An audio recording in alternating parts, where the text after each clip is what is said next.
Hey everyone, welcome back. If you're new here, my name is Sarah and I'm the mom of 10-year-old twins. I also live with a handful of chronic illnesses, and today is one of those days where just body's feeling really sore, really struggling to find motivation to accomplish anything.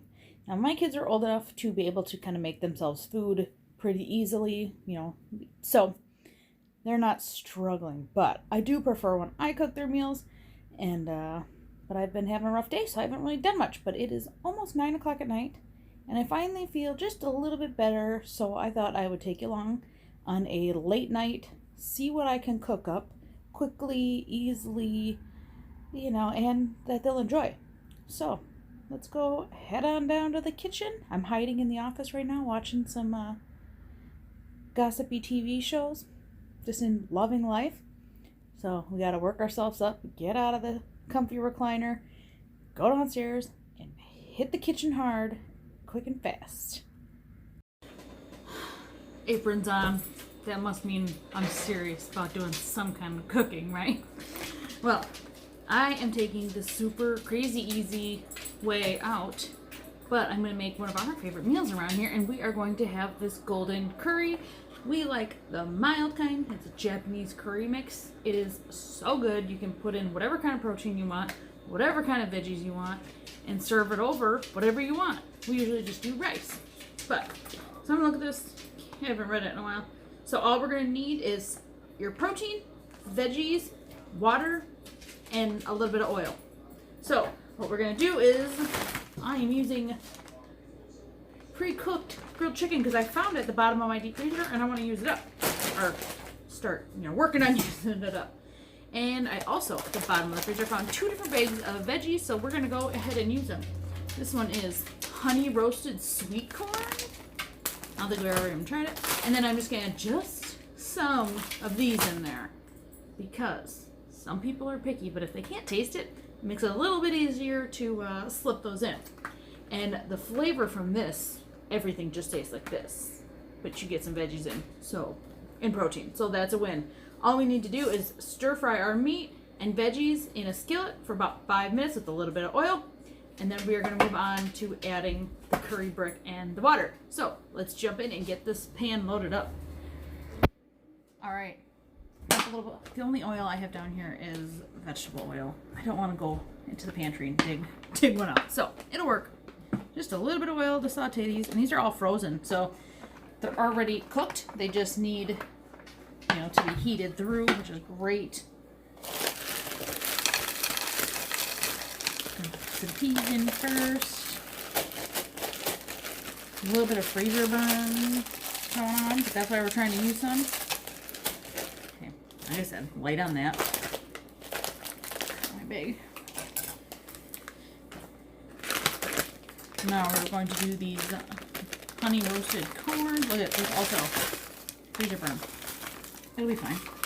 You add water to your stuff in a little bit too. And I'm just gonna kind of pour in however much chicken. I'm gonna cut these into smaller pieces too because they're pretty large chunks, but we do like it heavy on the chicken and veggies. I think that's about all my pan can handle. We're gonna go get this on the stove and start cooking it.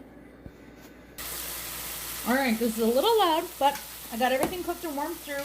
I'm going to chop up these chickens just a little bit more before I add in our curry bricks and the water.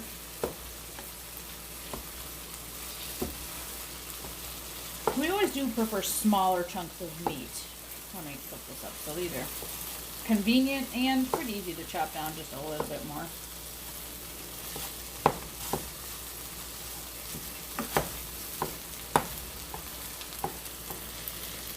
Alright, I'm getting our curry bricks open.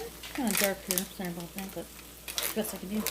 I like to break it up in just some of the pieces to make it a little bit easier to spread around. Dump it in. Go ahead and add your water. It says 2 1/4 cups, but I don't like to start with that much. So I do a little more than half, probably just 1.5 cups or so. Then I get the curry bricks underneath the water and underneath some veggies so they can start melting. My stovetop burner is on just kind of low for right this minute. I think I might turn it up to about medium. And then I am going to just put the lid on this and let this simmer away, and the bricks dissolve, and we'll come back and check it in just a minute. All right, this thickens up really, really well.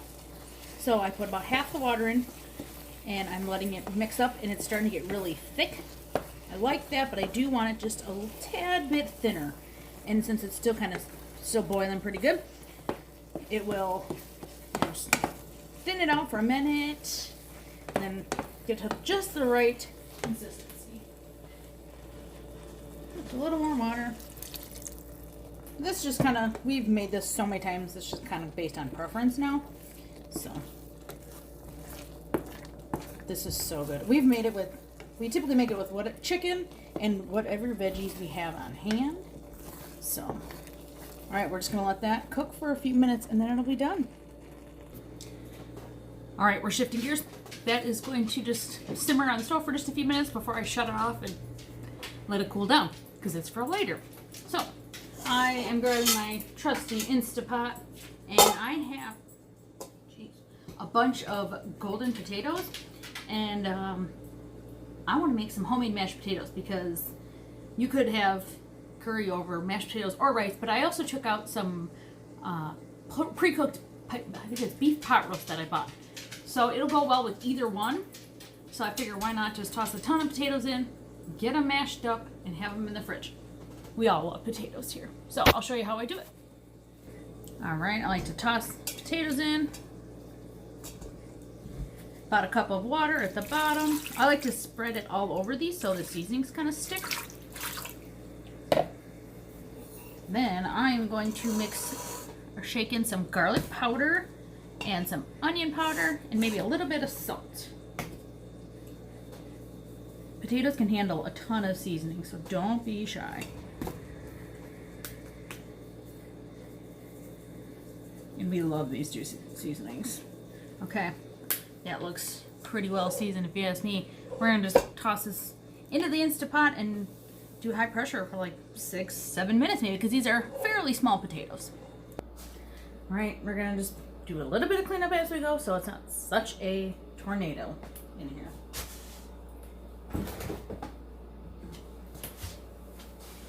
Done. Actually, I still have my measuring cup. But so far, super easy cleanup. The curry is too hot to kind of put in a tote or anything yet, so that is cooling, and my potatoes are going. So I think we're making pretty good progress for this late night cooking session. All right, we're switching up gears. The potatoes are taking as long as they take for the Instapot to release and all that build pressure business. So I am cooking up some ground beef that I wanted to make the recipe today, but I've already been cooking for like 50 minutes. I'm like almost over it. I still gotta cook this meat and make the potatoes into mashed potatoes. So let's switch gears and get this started. Alright, I'm just gonna season it with some garlic powder. Or no, I'm sorry. What did I say? Chopped onion. Chopped onion. So I'm too lazy to chop my own right now.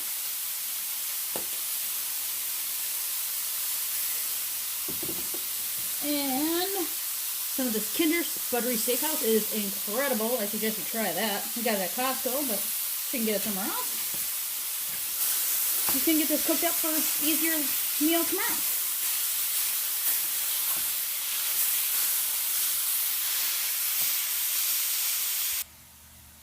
While we're waiting, I figured I'd just chat with you for a minute. So usually, I'm the lady that loves to meal prep and have all these things on hand so everyone's eating good foods. But lately, I've just not been in that groove. So I'm slowly trying to inch my way back in because it makes the week so much easier.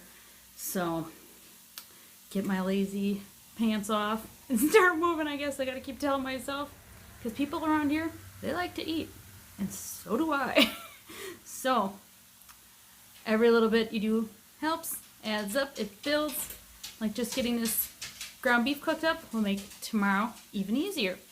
Even though I'm riding that struggle bus today, it'll be worth it tomorrow. All right, for these mashed potatoes, I'm not doing anything super fancy. I'm doing the cleaning out my fridge and see how it tastes kind of recipe. So I have, I don't know, maybe a quarter pound, half pound, I don't know, of garden Wisconsin Garden Vegetable Jack cheese. I'm going to chop that up. Put a stick of butter. And y'all, I said, nobody touch the cream cheese. I need it for a couple recipes.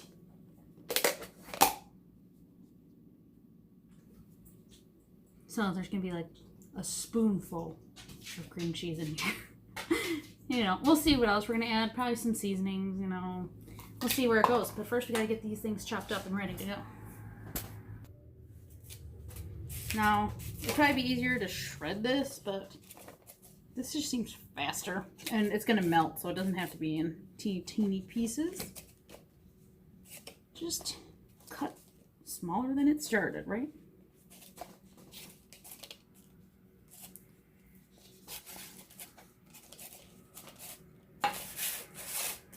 Okay, and I'm just going to chop up the butter too, so I can just disperse it nicely to get it started melting in.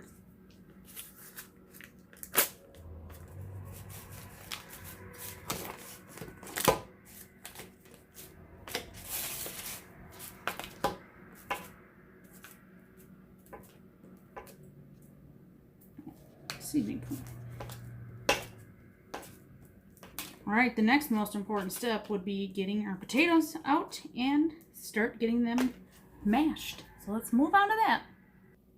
All right, I took the trivet out. What I like to do is I dumped out most of the water. I just left a little tiny bit in there. I'm just do a quick little smash before I toss the stuff in, and then I'm just gonna finish mashing once all the ingredients are in there so they can heat up. Why do twice the work, you know? Okay, quick mash, easy enough so the ingredients can kind of just mix in. Don't forget our really important taste of cream cheese. What else are you gonna use that for, right?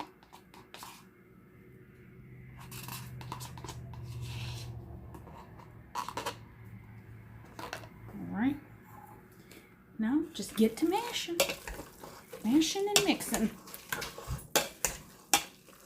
These are not going to be nearly as creamy as I'd like, but, you know, I gotta work off what I got. It'll be delicious still. Alright, these are coming together nicely. Let this cheese and butter melt and mash them for just one more minute or so. And we're done meal prepping. Alright, the fun part is over. Now it's pack everything up and put it away, clean it up. That time. That's the worst time of meal prepping. We can do it. We'll do it. Alright, we look forward to seeing you again in the next video. We won't let you suffer through watching me clean, because maybe I won't do it tonight. We'll know. We'll know. Alright, have a great day, everyone.